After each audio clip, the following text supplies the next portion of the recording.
I'm JJ Perez from Inside Runner Sports. That's Greg Luca from the San Antonio Express News. We are back in San Antonio to wrap up UTSA's big 41-7 win over Rice. Greg, a big day for the Roadrunners. They clinched the CUSA regular season title. They're going to be hosting the championship game in a few weeks. But I want to start with the big win in Houston today.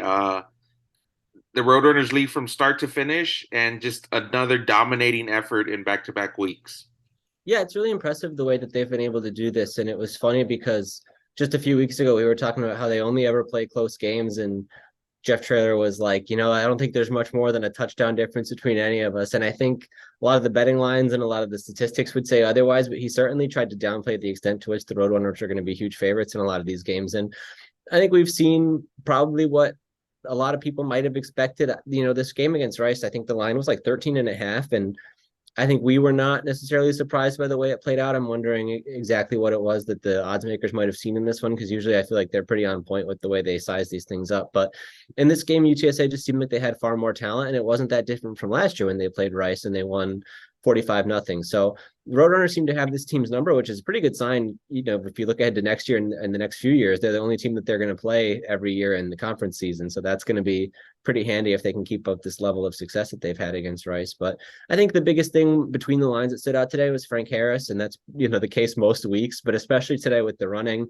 It started with the 63-yard touchdown run on the scramble, and it seemed like there was not a whole lot there on that play, or it didn't go to design because they had rolled right and they were looking to try to complete that first down through the air, and suddenly he's finding a gap up the middle and breaking down the opposite sideline. And whether it was the designed run, I think he took that one 15 yards on an option play with the sweep action from Cephas. He just took it right up the middle and scored. Or another scramble later in the game, I think he went for 16 yards and a touchdown there. And I think it's only the second time in his career he's had 3 rushing touchdowns. That matches his career high. And just really, really impressive showing from him and from the offense in general that they were pretty much done by halftime.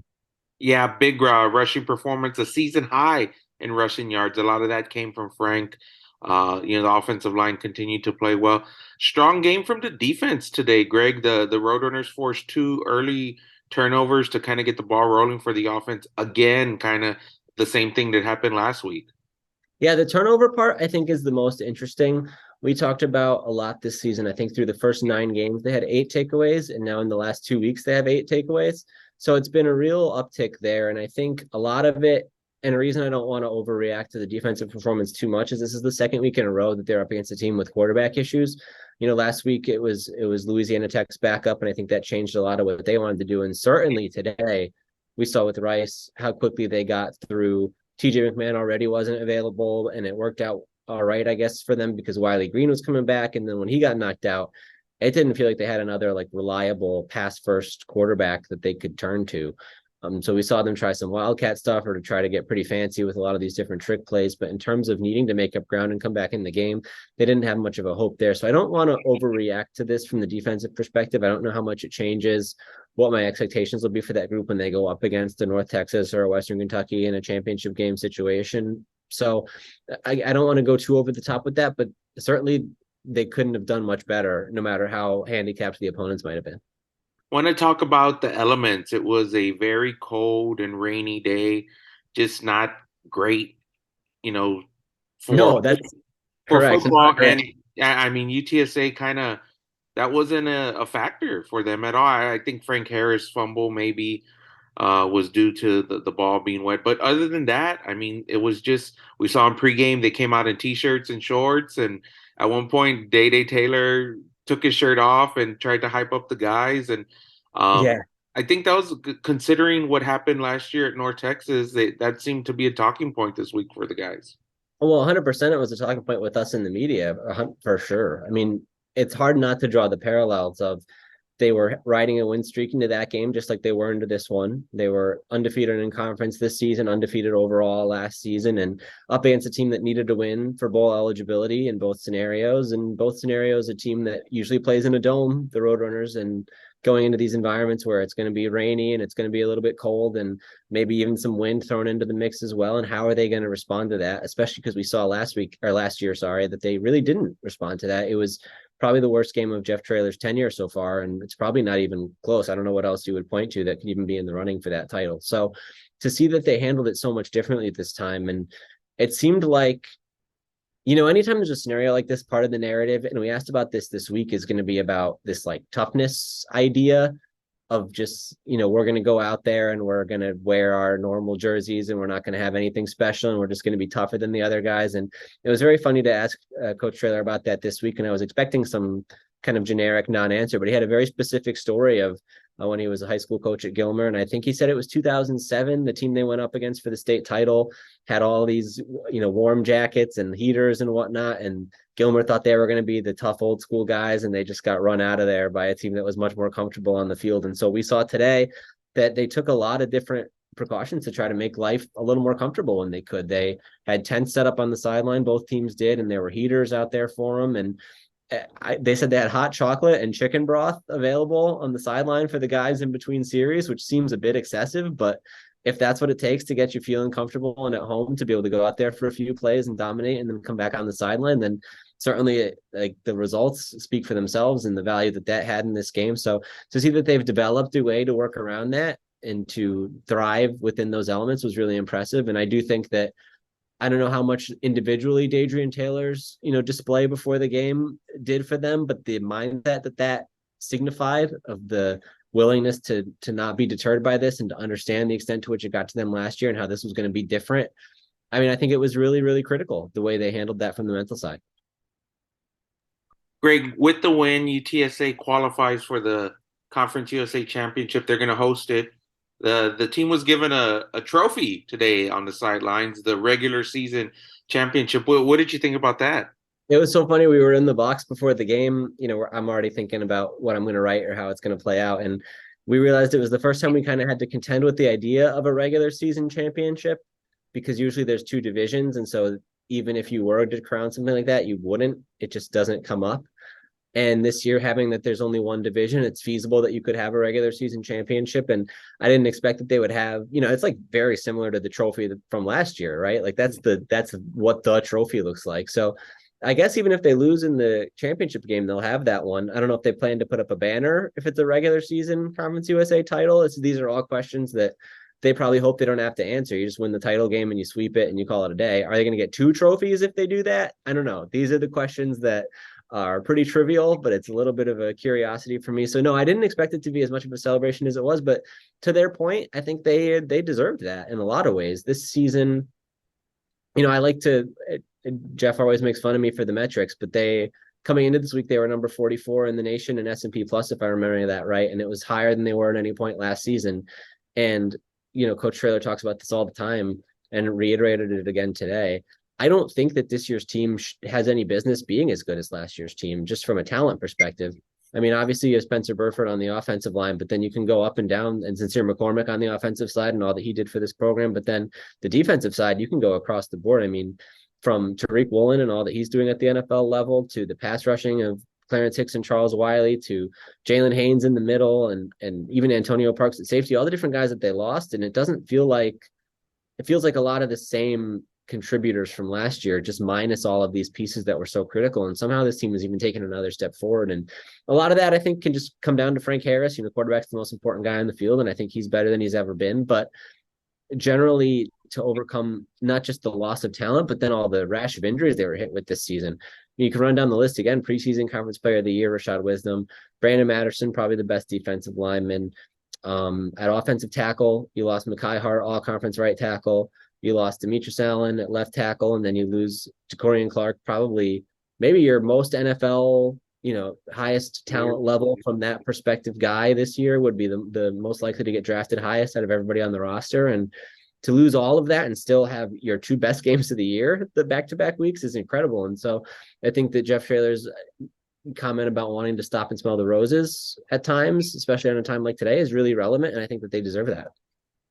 Think Frank Harris mentioned, I guess in these last 2 weeks, he kind of still wasn't kind of happy with the entire offense. But you take he never is. That guy, you can never make that guy happy.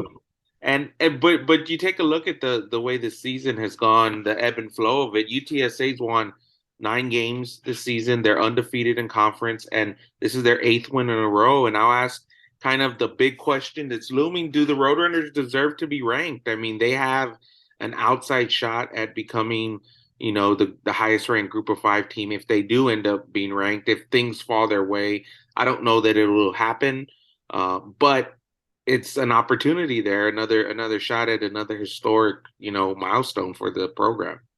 Yeah, just to address the last part first, I think whoever comes out of the American, whether it's Cincinnati or Tulane, most likely will be the highest ranked group of five team. And if Right. somebody is good enough to surpass both of those in that league, then it'll just be them. They'll just flip that Yeah. person in there.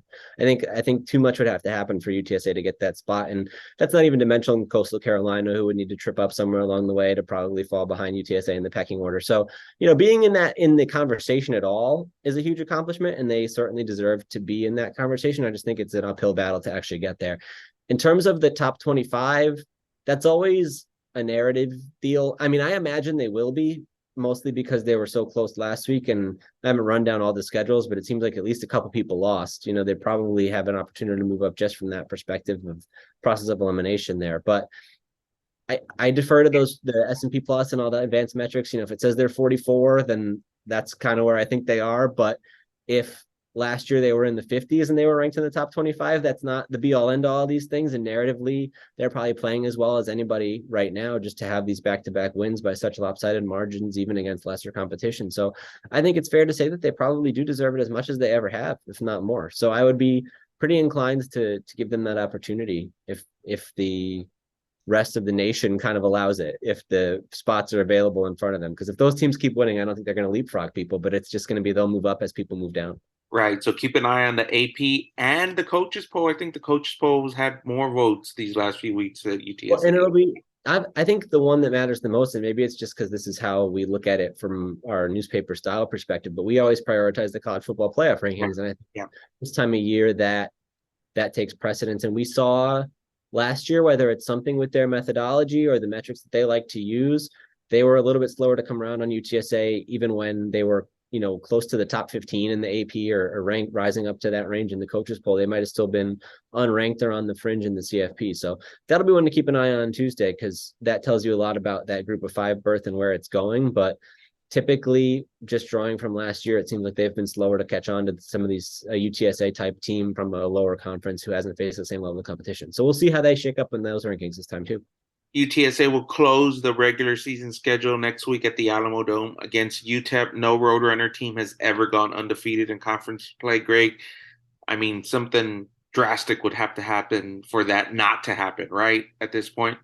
Yeah, I don't want to compare it to last year because UTEP is an easier competition than North Texas was, and obviously being at home versus we just talked about what kind of an environment that was. But I think we went into the final game last year not thinking it was a foregone conclusion. I mean, what was that, like a 10-point spread maybe? Like UTSA was expected to win that game. And against UTEP, it could be 20, 25, 30. I haven't looked close enough at it to probably guess, but they will be an even bigger favorite by far than they were coming down the stretch last year. But you just never know if they're already thinking ahead to the conference championship game. Maybe they learned from a similar pitfall last year and can draw on that again this week to avoid something like that. I do think it's so funny because last year it was like first this, first this, first this, first this, over and over and over again. And now we finally have one this year. This is the one that's actually attainable for them. And then it'll be first bowl win after that. So those are the two boxes that they kind of haven't checked yet.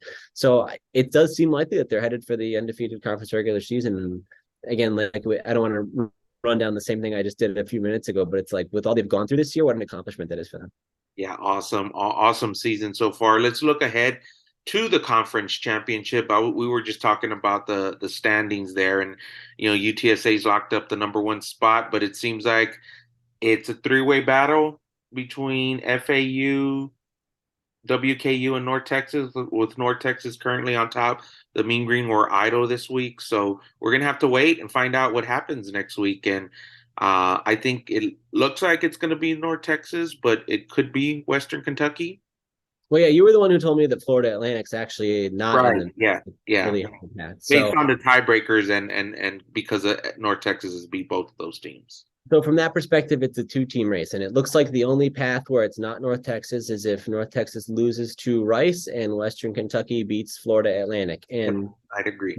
depending on the quarterback injury that we were witness to today, it seems pretty unlikely that North Texas would lose to Rice.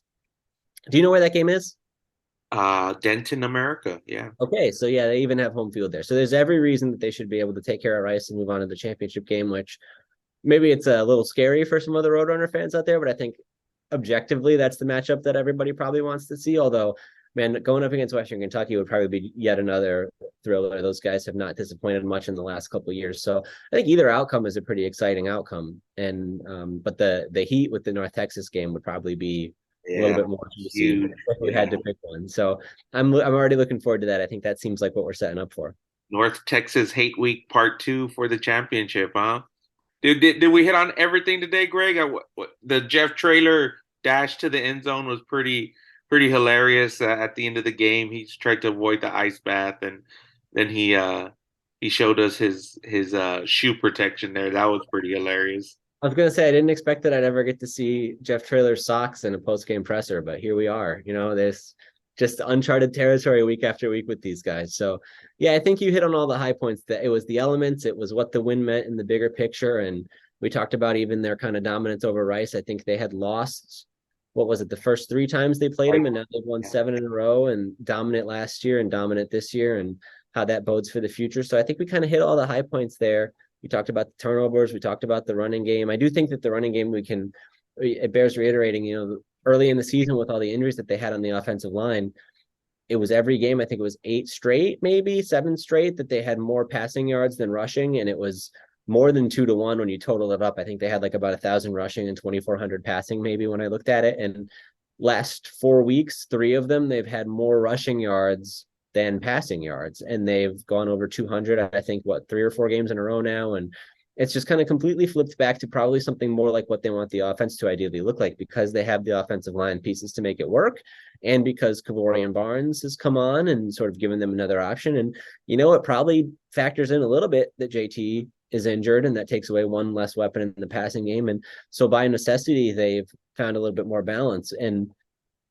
nothing could speak better to the job that Jeff Traylor and the staff have done than to see their adaptability, that they've been able to make it work in different ways. How many times are coaches kind of stubborn, or you see they lose a certain option or a certain weapon in their offense and it throws everything off. But these guys, it's like no matter what sort of challenges you throw at them, where they basically don't have offensive tackles, they're able to scheme away around it. And now you're seeing what they're capable of when they have a lot of their guys at their disposal. And I can't even say that because they still don't have, so many of their most important players, but just when they have, a representative staff, they can put a good roster out there and scheme it up to make it look the way they want it to look.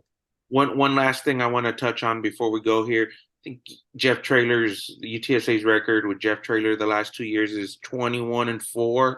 I mean, just the overall success, Greg. I think he kind of Coach Traylor reflected on it in post game. You have the quote in your story.